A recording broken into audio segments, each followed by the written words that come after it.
안녕하십니까? Excellencies, ladies and gentlemen, dear friends, let me first extend my gratitude for inviting me back to the World Ocean Forum. I was here last year as well, and for me, representing Norway, it is a privilege and an honor to be back and to be allowed to share some perspectives on this important topic. Today, we will discuss the challenges and opportunities of the green energy transition in the maritime sector. Norway is an ocean economy. The history of Norway is a story about the oceans. More than 2/3 of our export revenues come from coastal and ocean-based activities. Fisheries, aquaculture, shipping, as well as energy production. Thus, it is our government's ambition to take a leading role internationally to secure a future where our oceans can provide more of the resources that the world needs, and at the same time as sustainability is secured. The maritime sector plays a key role in this. The world is facing many challenges we must solve together if we are to reach the Sustainable Development Goals and our climate goals. The United Nations Climate Conference is just around the corner, and the latest UN report on climate shows that what's at stake, as has been said, we're at code red. We have to do something. But at the same time, it's still not too late. The best available science is clear. It tells us that large cuts in global emissions are needed fast to reach the temperature target of limiting warming to 1.5 degrees. We need to do our part nationally. As one of the first countries to do so, Norway submitted our NDCs, enhanced NDCs, in February last year. And we will cut emissions by at least 50% by 2030, aiming towards 55% below 1990 levels. And in 2050, our goal is to be a low-emission society, having reduced our emissions by between 90 and 95% compared to 1990. And since we already had, at that time, a more or less 100% coverage of electricity or green electricity from hydropower, most of our cuts needs to be done by industry and the transportation sector. And this target can only be met if Norway's domestic shipping industry takes its share of the cuts. Thus, we have made commitments to cut emissions from domestic shipping and fisheries by half already from 2030. And what do we do? Well, from 2023, all new ferry tenders will have to set requirements of low or zero emission technologies. Aquaculture and speedboats, leisure boats will face similar requirements later on.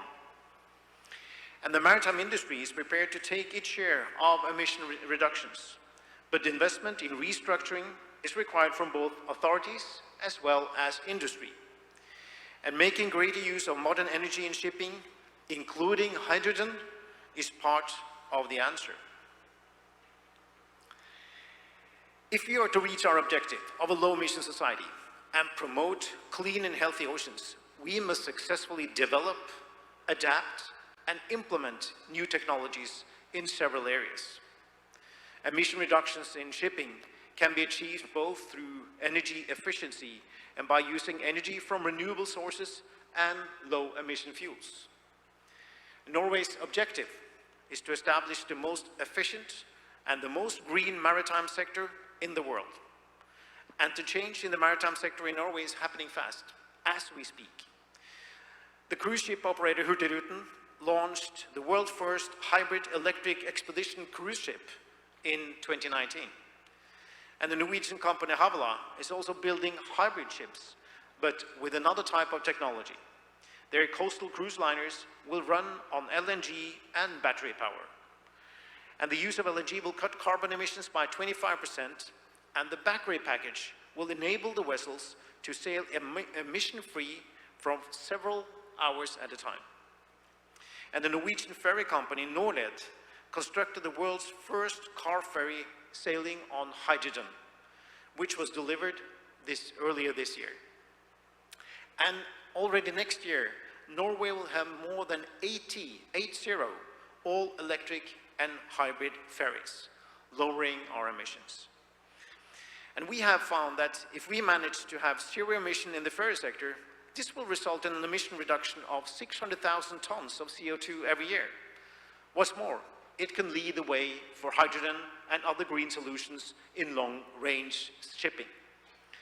And this change is not happening on its own, but because our government is creating a sound framework for business, supports research and development, and providing the necessary finance needed to support the business development of new green and innovative pilots and technologies. In addition, an important reason that the entire industry is now collaborating on developing green solutions is a general acknowledgement that it will ultimately have no alternative.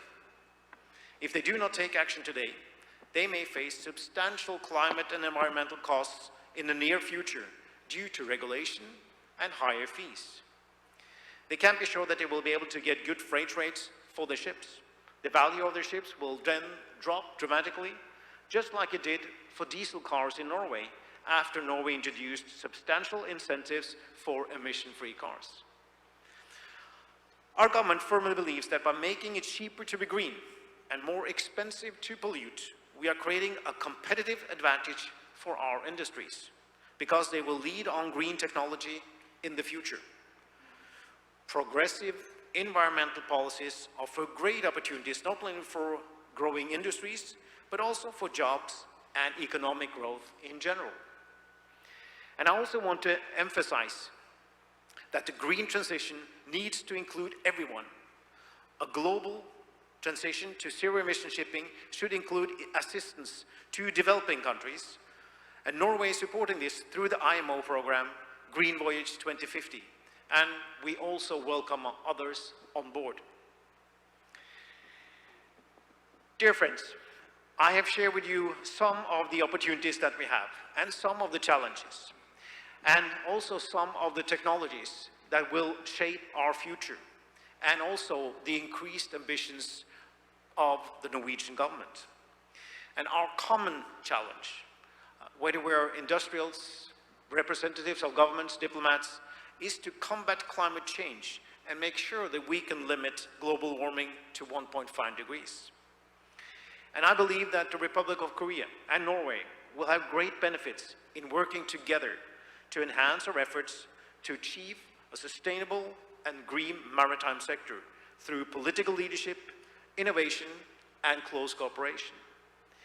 And as I have said on many occasions before, as perhaps the two leading maritime nations with our strong history, our strong platform of cooperation, if the Republic of Korea and Norway, if we can't make it, who will then be able to do so? So that's a strong encouragement for us to do something together. And I look forward to having a close dialogue on these topics, and I wish you a very successful session and discussion. Thank you very much. Kamsahamnida.